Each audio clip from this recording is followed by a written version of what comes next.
Pedro Negri, el conocimiento del símbolo.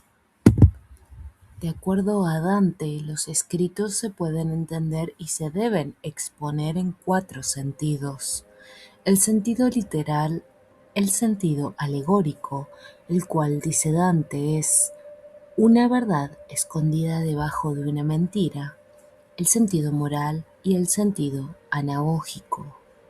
Este sentido anagógico es cuando espiritualmente se pone un escrito el cual, aún en el sentido literal, también para las cosas significadas, significa cosas superiores de la eterna gloria.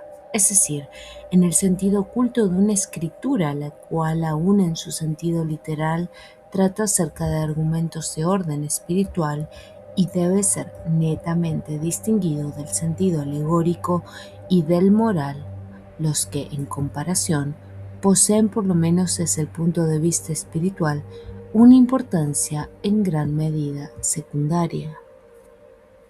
Se ha dicho esto de pasada, la interpretación anagógica de la Divina Comedia está aún por hacerse. Dante denomina sobresentido a este sentido anagógico. La inducción es en efecto el conducir o el llevar una cosa hacia arriba, una elevación, y como término técnico de navegación designa el acto de quitar el ancla y de zarpar. Metafóricamente, en tanto referida a los argumentos espirituales, la anagogía indica pues la elevación espiritual, el acto de elevarse hacia lo alto desde la tierra, y en el simbolismo de los navegantes indica el acto de zarpar de aquella tierra en la cual los hombres están tenazmente anclados de la tierra firme, como les parece a ellos, para levantar las velas y correr por mejores aguas, poniendo el navío por el altozal. Dante se refería a los escritos de los poetas, pero la distinción de los 4 sentidos puede indudablemente ser aplicada también a los escritos sagrados e iniciáticos y a cualquier otro medio de expresión y representación de hechos y doctrinas espirituales. El sentido supremo, el suprasentido en cualquier especie de simbolismo, de acuerdo a tal distinción, será pues el sentido anagógico. La comprensión plena de los símbolos consistirá en la percepción del sentido anagógico encerrado en ellos, y en tanto sean anagógicamente entendidos y usados, podrán también contribuir a la elevación espiritual. En este sentido, los símbolos están dotados de una virtud anagógica. Por supuesto que no todos los símbolos están dotados de tal virtud. En verdad se da entonces el nombre de símbolos a simples siglas o caracteres que poseen únicamente o casi solo el valor de representación.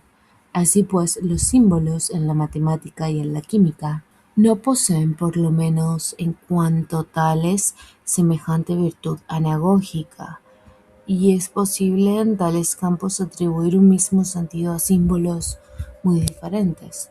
Por ejemplo, la operación de la multiplicación algebraica se la puede indicar de manera indistinta con el símbolo usual de la cruz y con el del punto, pero la palabra símbolo, tomada en su acepción más propia, posee un sentido mucho más preciso y complejo, como resulta fácilmente del mismo análisis lógico.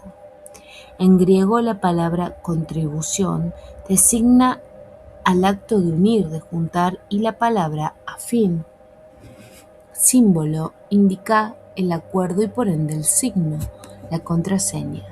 Estas 2 palabras constan de 2 elementos. El primero, el prefijo, sin, indica simplemente la conjunción. El segundo designa y precisa el carácter de esta conjunción. Bala y bolos significa lanzar, tirar con fuerza. Son palabras vinculadas al verbo arrojar, que indica la acción de lanzar, golpear, tirar con fuerza. El verbo reuno, y por ende también la palabra perfectamente análoga símbolo, Designan pues el acto de la reunión, mientras que la síntesis, en latín compositio, indica el resultado de tal acción, el hecho cumplido. Al carácter dinámico del símbolo se contrapone el carácter estático inmanente de la síntesis. En cuanto al efecto de la acción, el verbo reuno se contrapone al verbo desuno, atravieso, contrario. De manera correspondiente, el símbolo es lo contrapuesto del diablo, transversal, adversario, y se presenta filológicamente espontáneo atribuir a los símbolos virtudes dinámicas y mágicas para vencer las oposiciones y las adversidades diabólicas. Y como el símbolo conduce a la síntesis, su opuesto, el diablo, es lo que conduce hacia el opuesto de la síntesis, es decir, el análisis. El desenlace, en efecto, es la disolución, la solución, la muerte. La virtud dinámica de los símbolos se opone, pues, en un cierto sentido cualquier análisis y es instrumento y medio para alcanzar la síntesis. Y como en el conocimiento discursivo se llega a la tesis, conceptualmente por la vía lógica, partiendo de la hipótesis, del mismo modo en la endogénesis iniciática se puede arribar a la síntesis, haciendo uso de la virtud dinámica de los símbolos por una vía mágica partiendo de la condición humana inicial. Estas simples consideraciones etimológicas, por ende, permiten ya entrever cómo en el conocimiento superior los símbolos poseen una función correspondiente a la que tienen los conceptos en el conocimiento discursivo. La correspondencia entre los símbolos por un lado y los conceptos, conceptus concipio, y los silogismos, computo, por el otro, es perfecta. El silogismo en lógica congrega con la palabra y con el pensamiento. De pondus, peso, pensar, pesar, y lleva discursivamente a la ponderación, a la medida, mensura de mens, la mente ligada a la mensis, el mes, y por ende a la luna, que no da luz propia, sino refleja la reflexión. El símbolo en la ciencia mágica o ciencia pura y purificadora de los magos, en persa magida, purificador por medio del fuego, opera en la irradiación, la proyección, la fulguración. A la palabra de la lógica le corresponde la operación, la acción de la magia, el discurso filosófico, la obra, la gran obra de la tradición hermética y constructora. En razón del carácter mismo de su formación, el símbolo es algo diferente y superior al emblema, a la insignia, a la parábola, a la metáfora y a la alegoría. Emblema, echar adentro, e insignia poseen carácter representativo más que cognoscitivo y espiritual, y la parábola, la metáfora y la alegoría no poseen sino parcialmente el carácter del símbolo. En la alegoría es dicho una cosa diferente, otra cosa, digo, en vez de la que verdaderamente se entiende. El sentido literal es la bella mentira, el verdadero sentido es otro, quizás hasta en contraste con el literal. En el símbolo no hay contraste ni verdadera diversidad entre lo que aparece a primera vista y lo que es significado. Es más, entre el símbolo y sus significados intercede habitualmente una relación de armonía, analogía y correspondencia, y no se trata, como en la alegoría, de percibir el verdadero sentido sin hacerse engañar por el sentido aparente, que no posee importancia, sino que se trata, por lo que se refiere a la simple comprensión, de volverse elevar del significado evidente a los ocultos, en modo de captar el pleno significado del símbolo, completando y no sobrepasando el sentido inicial. Además y propiamente la alegoría es siempre verbal, mientras que esta limitación no se aplica a los símbolos, puesto que además de los verbales existen de todas las especies. También la parábola no posee el valor del símbolo. Ella, coloco al uno al lado del otro, no es sino una simple comparación, una confrontación, una semejanza. Las parábolas no pueden conducir más allá del término de comparación y el éxito alcanzado al hacer uso de las mismas, desde Meneño Agripa hasta Jesús, nos muestra que las mismas van muy bien para la plebe y para el vulgo profano.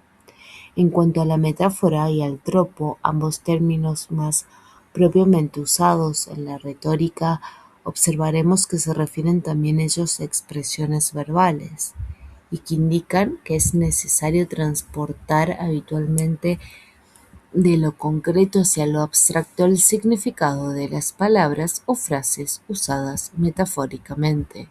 La metáfora, en latín translatum, lo transferido, no es sino el sacar, en latín transfero, el transferir hacia otra parte. La alegoría, la parábola y la metáfora no son pues propiamente símbolos, son modos de hablar que pueden tratar muchas veces tratan de símbolos y en tal caso los caracteres del argumento, o sea, del símbolo, se vuelven a encontrar, al menos en parte, también en la expresión verbal en cuestión. En tal caso, sobre la base de un símbolo o de un complejo de símbolos o simbolismo especial se constituye todo un lenguaje alegórico y se desarrolla nada menos que una jerga o un lenguaje secreto y convencional. Hemos tenido ocasión de decir que los símbolos son de variadísima especie. En efecto, cada cosa puede constituir la base de un símbolo, pero naturalmente hay criterios para la elección o determinación. Tenemos así el simbolismo numérico, en donde los números enteros, una abstracción por sí mismos, constituyen los símbolos y sus potencias, sus residuos o raíces, sus relaciones simples y propiedades constituyen simbólicamente sus virtudes anagógicas, simbolismo especialmente usado por los pitagóricos y luego por los cabalistas y por los constructores libres. Tenemos el simbolismo de las letras, del alfabeto vinculado. Se entiende el numérico que se encuentra en la base de la tradición cabalista. A estos simbolismos, y en especial al primero, se vincula el simbolismo geométrico de los platónicos y de los neoplatónicos, y al simbolismo numérico y geométrico se vinculan los simbolismos de todas aquellas ciencias y artes sagradas en donde entran en juego las relaciones, las proporciones, el ritmo y la armonía, como la arquitectura, el canto, la música, la danza, la poesía, la pintura, conjuntamente con el simbolismo de los colores y otros, y al cual a su vez se vinculan como emanaciones, derivaciones y aplicaciones en el campo social y político, la heráldica y la emblemática. De los fenómenos físicos recaban su base los simbolismos polar, solar, meteorológico y el simbolismo hermético de la transmutación; de los fenómenos biológicos, los simbolismos de la fermentación, de la putrefacción y germinación de la semilla vegetal; el simbolismo sexual, el simbolismo de la metamorfosis y resurrección, y el simbolismo de los alimentos y bebidas espirituales y de inmortalidad. Soma hindú, Aoma Mazteico, Amrita hindú, néctar y ambrosía griegos; el arcaico Ana Peremna latino; el pan y el vino hebraico cristiano. De las diferentes formas de la actividad humana, el simbolismo regio, el palacio real de Filaletes, el arte regio real neoplatónica y de construcción, la vía regia, el agua regia, las nupcias reales de los hermetistas, el simbolismo de la guerra, en especial el de la guerra santa, Bhagavad Gita, el simbolismo de la pastura en el Pimandro y en el Evangelio. el simbolismo de la fundación de templos y ciudades y en general de la edificación. De allí el título de pontífice para el sumo sacerdote de los romanos y de la construcción, que es el fundamento del simbolismo tradicional del constructor y que naturalmente se vincula al arquitectónico, de lo cual deriva el gran arquitecto del universo, el simbolismo de la custodia y defensa de objetos, templos y tierras sagradas, caballeros del Grial y templarios. Y finalmente los mismos hechos de la historia y de la leyenda, individuales y colectivos, pueden servir como base y tener valor de simbolismo. La guerra de Troya, los trabajos de Hércules, la expedición de los argonautas, la vida de Jesús. Los mitos, lo hablado, la traditio, y la fábula, fabeliare, hablar en sentido poético, hablar, no son sino relatos. La mitología es la narración de la historia de los dioses y de los héroes. Los mitos no son símbolos, pero pueden tener carácter simbólico y servir de base para un simbolismo. Así, la mitología pagana ha provisto de numerosos símbolos a los hermetistas. Miguel Mayer Pernetti.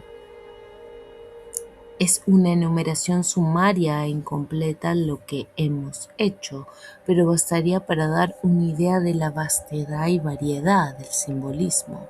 Por las razones mencionadas, la expresión verbal, aun en sus varias formas figurativas, no puede competir con la sinteticidad vital de los símbolos. El símbolo trasciende a la palabra y aun limitándose a considerarlo únicamente como medio para expresar y comunicar hechos y doctrinas, presenta aún una elevada ventaja por sobre el lenguaje. Las palabras varían con el tiempo y con el lugar, se encuentran sujetas a deformaciones y cambios, sea en la forma como en el significado, y no pueden alcanzar la estabilidad y la universalidad del símbolo. No obstante ello, la palabra y el símbolo tienen en común por lo menos un carácter fundamental, y ello es la naturaleza metafórica que vincula su valor concreto a su significado abstracto. Ambas presuponen el reconocimiento de la unidad, correspondencia y analogía universal y por ende también admiten implícitamente la semejanza humana. Digamos semejanza y no identidad o igualdad, es decir, admitamos como postulado que los seres y los hombres, en particular, son semejantes entre sí desde el punto de vista interior del mismo modo que lo son desde el exterior, que los sentidos y órganos internos de los diferentes individuos sean entre sí similares y equivalentes del mismo modo como lo son los sentidos y órganos físicos. Admitido esto, nuestra experiencia interior posee un carácter que trasciende la individualidad y puede ser expresada en palabras y en símbolos comprensibles por quienes tengan una experiencia análoga y puede contribuir a provocarla en quien aún no la ha experimentado. Es lo que acontece con el lenguaje ordinario para las comunes experiencias humanas. Cuando hablamos de luz, de sonido o de color, presuponemos en verdad no solo que el sonido de nuestras palabras es percibido por quien nos escucha, como nosotros estamos en grado de percibir los sonidos que afectan nuestros oídos, sino también que nuestra experiencia expresada por nuestras palabras es comprendida por quien la siente gracias a la confrontación con tal experiencia consciente y poseída por quien nos escucha. La analogía universal se encuentra pues en la base del simbolismo, así como está en la base del lenguaje metafórico, y es pues previsible que el simbolismo se conforme a normas determinadas, así como el pasaje del sentido concreto al abstracto de las palabras obedece a las normas de la semántica. La mesa de esmeralda que la tradición hermética atribuye a Hermes comienza justamente con la solemne afirmación de esta vinculación y analogía universal. Verum sine mendatio, certum et verissimum, quod es inferius Est sicut quod est superius, et quod est superius est sicut quod est inferius, ad perpetranda miracula rei unius. Es una analogía entre lo físico y lo metafísico, entre la exterioridad y la inferioridad, y entre el hombre y el universo. Por esta razón el hombre es potencialmente Dios, y el microcosmos es potencialmente el macrocosmos. Dios, dice la Biblia, creó al hombre a su imagen y semejanza. La relación analógica que vincula una cosa con la otra hace de cada cosa el símbolo natural de las cosas que a ella le corresponden.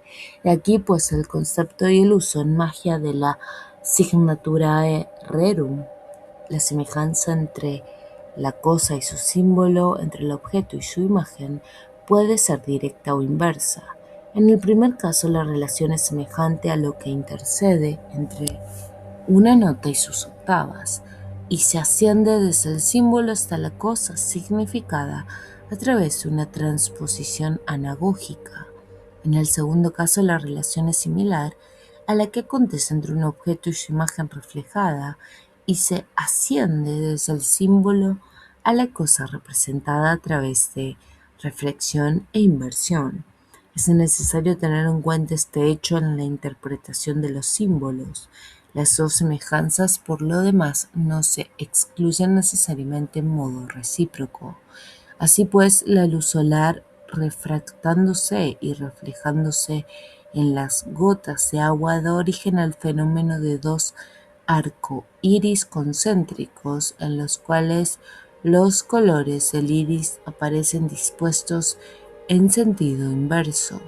La teoría de Descartes explica la formación del arco iris interno con una simple reflexión del rayo luminoso, la del arco iris concéntrico externo con una doble reflexión, análogamente una doble inversión o repetido un número similar de veces, nos remite del segundo tipo de símbolos al de la simple transposición, y se podría viceversa pensar que en los símbolos en los cuales la correspondencia acontece por transposición, no se advierte la inversión del símbolo simplemente porque es repetida un número similar de veces.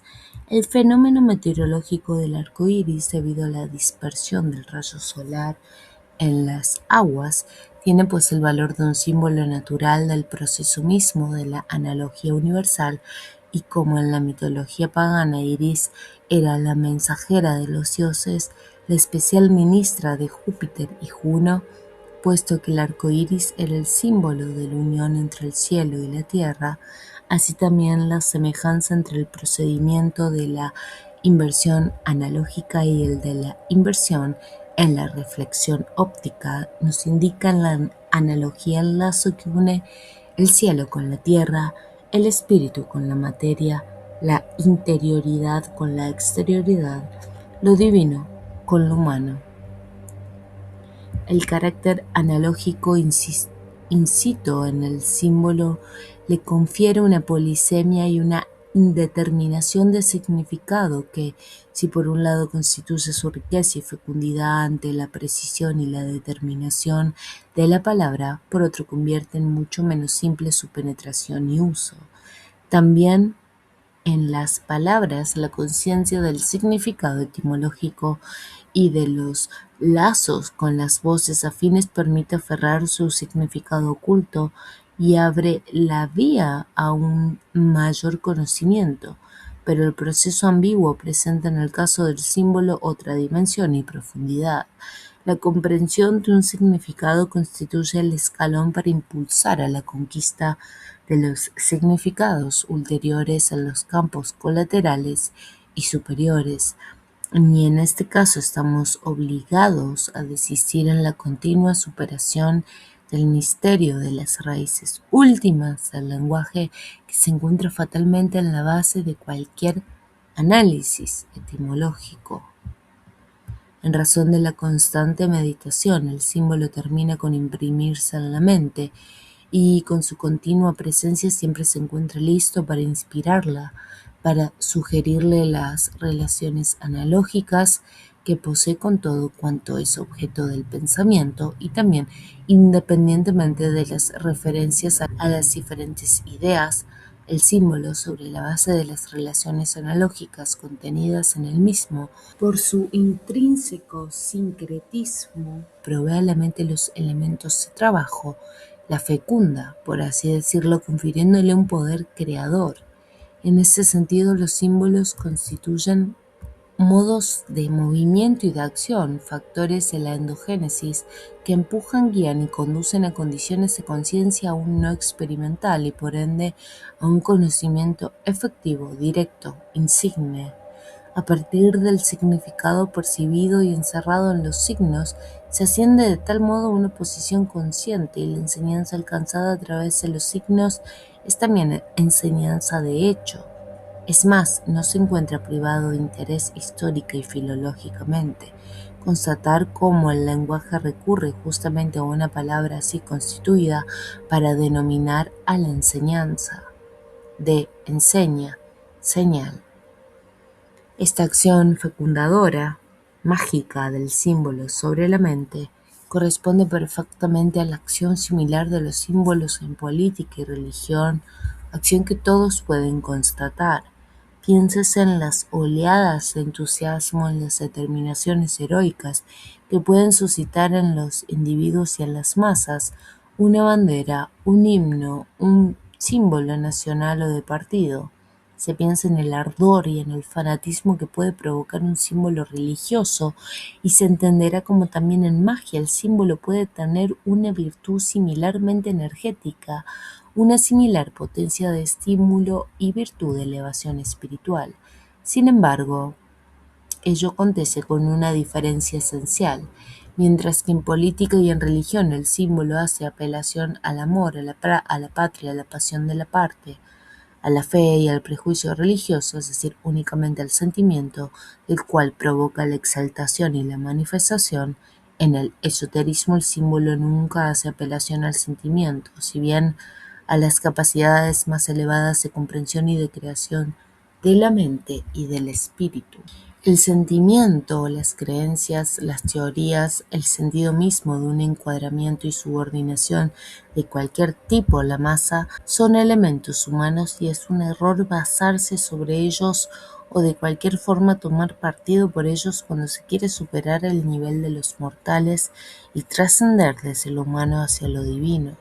La magia y con ella todas las tradiciones iniciáticas es perfectamente coherente sustituyendo el dogmatismo de las fes religiosas y filosóficas, el mero verbalismo representativo y de relación de cierta ciencia por la enseñanza simbólica, es decir, el proceso espiritual que, con el auxilio de los símbolos, deriva la explicación de experiencias y de condiciones interiores con la percepción y la noción directa de lo trascendente.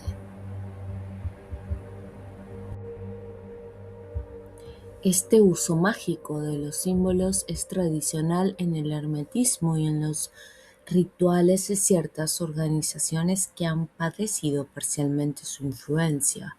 El mismo se asienta en la práctica del rito que conduce a la puesta en acto de la obra.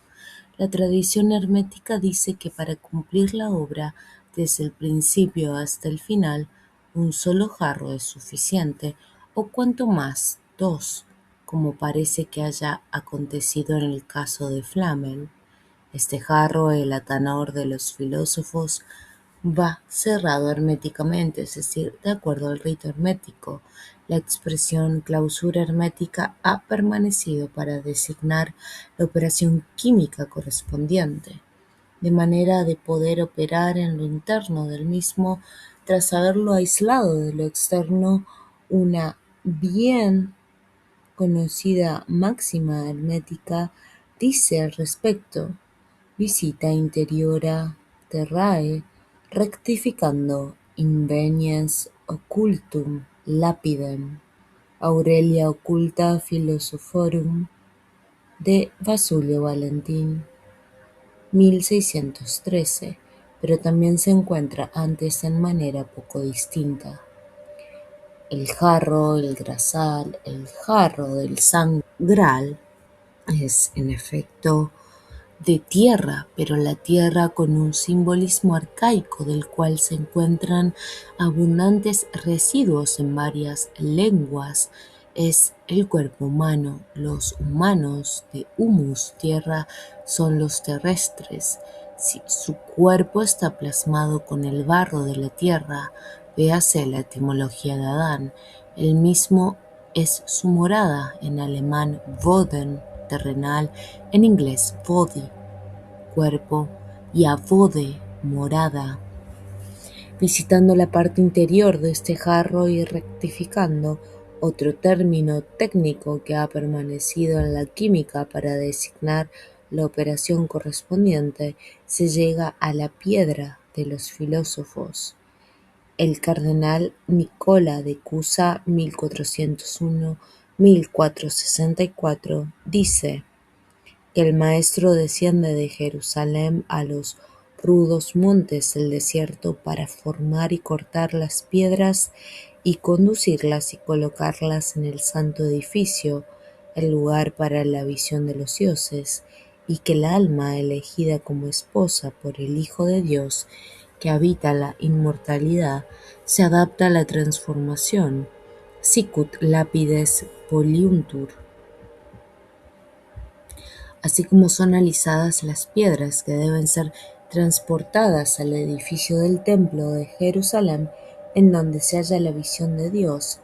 Este simbolismo edificante de Cusa corresponde con precisión al simbolismo constructor posterior, por el cual los operarios, los fellows, trabajan en el pulido de la piedra, en su cuadratura y en la formación de la piedra cúbica o piedra perfecta en la inner chamber, la cámara del meso, en la terminología italiana correspondiente.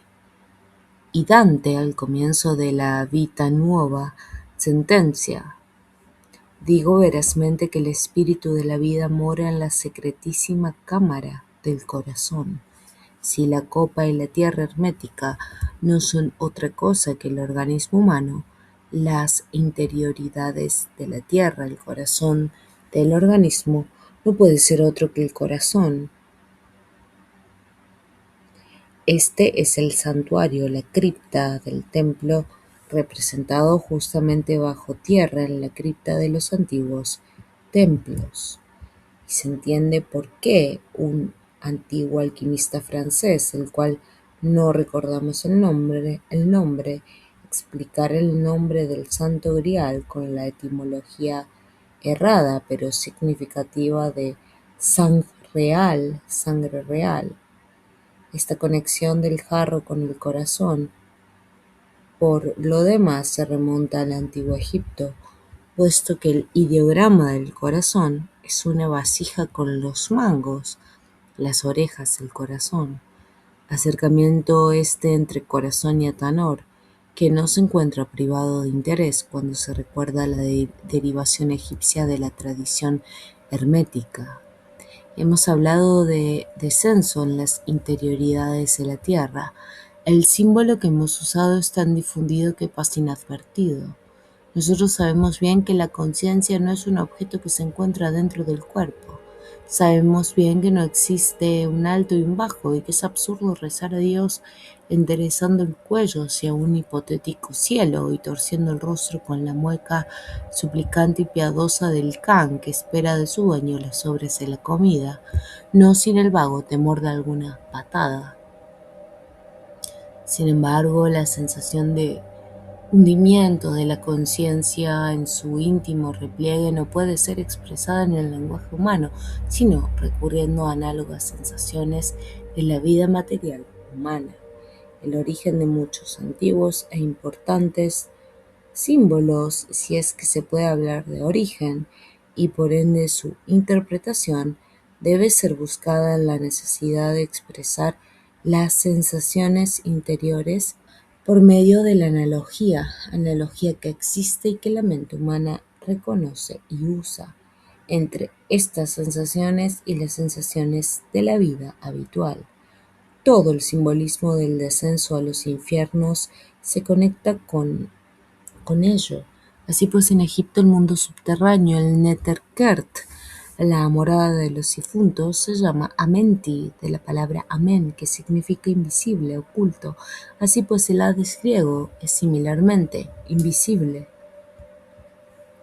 Es necesario descender en ese mundo ínfero, invisible, iluminado por el sol oculto, Amen-Ra, el sol de medianoche de la iniciación isquiata, y este descenso es efectuado sin perder la conciencia de sí, sin beber o sin resentir los efectos letales del agua de Letes, sino por el contrario bebiendo en la fresca vertiente de Mnemosine, dadora de inmortalidad en el orfismo del agua de Eunoes dantesco.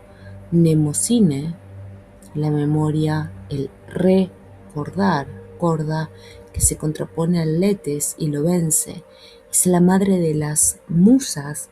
Correspondientemente, la verdad es en griego la aletheia, y aprender no es otra cosa platónicamente que una anamnesis, un recordarse. También el simbolismo de la piedra, el occultum lapidem, que se alcanza rectificando en las partes interiores o inferiores, como es dicho, y ahora comprendemos el porqué en algunas variantes posteriores de la máxima de Basilio Valentín, recaba su origen, no cronológicamente, de una sensación interior. Esto por lo menos nos parece muy verosímil. Solo que mientras una primera e incierta sensación de hundimiento en los íntimos escondrijos de la conciencia es fácilmente accesible para restringir la sensación de petrificación, es necesario en general un largo periodo de asidua práctica del rito. Un documento italiano de aproximadamente el 1600 titulado La práctica del éxtasis filosófico, quizá de Campanella, y publicado por d'Ancona junto a escritos de Campanella, dice justamente que en un cierto estadio de la práctica se llega a ser inmóvil como si fuese una planta o una piedra natural, y nos confirma cómo sea espontáneo y exacto asimilar la adquisición de tal condición con la llegada de la piedra. Según el Rosacruz Miguel Mayer, la piedra filosofal no es otra cosa que la piedra que Cibeles hizo tragar a Saturno para sustraer a su hijo Júpiter de la voracidad de su padre. Así Júpiter pudo huir y convertirse en rey del Olimpo.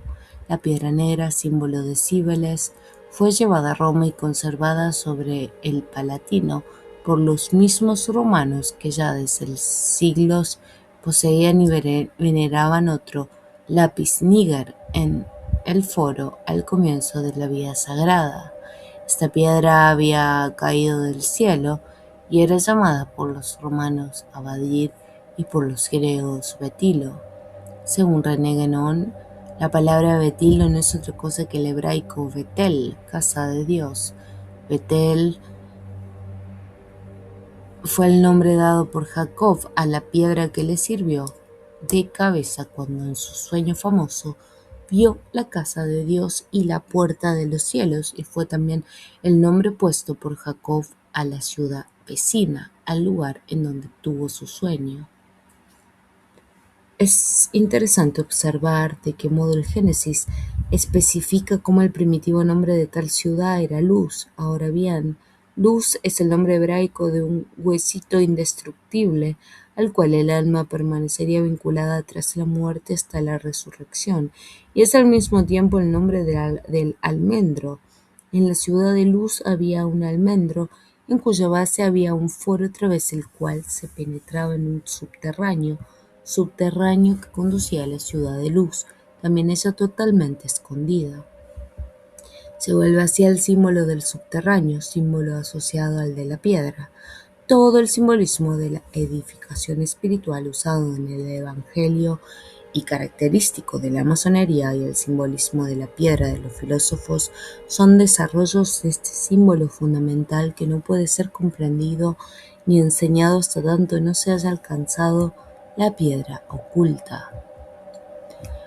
Hemos visto que se trata de un lápiz níger y habría observaciones y reflexiones que hacer acerca de la importancia de las piedras negras en la antigua Roma, en la tradición musulmana y en la tradición del Agartha, el mundo subterráneo, del que se ocupan Saint Yves de Alveidre en la misión del Inde, Ossendowski en su famoso Vetes, Homes et Vieux y Guénon en su Roi du Monde, que esta piedra oculta que se encuentra descendiendo a los infiernos en los reinos oscuros por debajo y dentro de la tierra tenga que ser negra. Puede ello parecer una simple consecuencia de coherencia en el desarrollo del simbolismo, pero aún no olvidando lo que puede estar ligado a la lozana fructificación del simbolismo.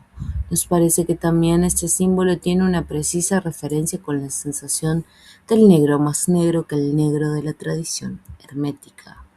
No olvidemos que la piedra oculta es la piedra de los filósofos y no la piedra filosofal, es decir, es la materia de la obra y no la materia de obra perfecta. Y cuando se alcanza la piedra, la sensación de petrificar se combina con la del negro completo. Una vez alcanzada esta condición, la comprensión del símbolo se convierte en efectiva y resulta con ello iluminado el sentido del simbolismo ulterior que puede en tal manera sugerir lo que es necesario hacer y conducir así a un ulterior estadio de la obra. La identificación de las referencias y la determinación del símbolo no es abandonada al ojo de la mente. A medida que se procede, entra en acción la voz interna, la voz del corazón, y el oído interno, los oídos del corazón. Así se pone en acto hermética y exactamente la transmisión del simbolismo. El mismo responde a una determinada solicitud que la mente se formula acerca y sobre un determinado estadio o sensación.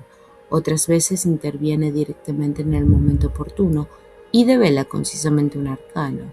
Entendámonos, no se trata de la voz de la conciencia, del imperativo categórico y de afloramientos de lo que Nietzsche llama moralina, ni de voces y fenómenos mediánicos. Se trata de aquellos sentidos internos a los cuales habitualmente los hombres no prestan atención porque están ensordecidos por el ruido exterior y son incapaces de advertir y distinguir las sutiles impresiones interiores.